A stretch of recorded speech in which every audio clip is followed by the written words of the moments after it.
അപ്പസ്തോല പ്രവർത്തനങ്ങൾ 7-ാം അധ്യായം 55-ാം തിരുവചനം.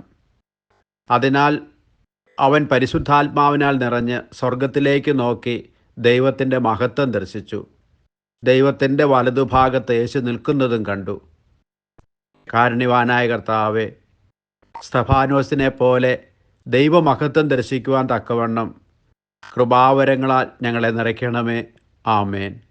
ദൈവം നിങ്ങളെ സമൃദ്ധമായി അനുഗ്രഹിക്കട്ടെ.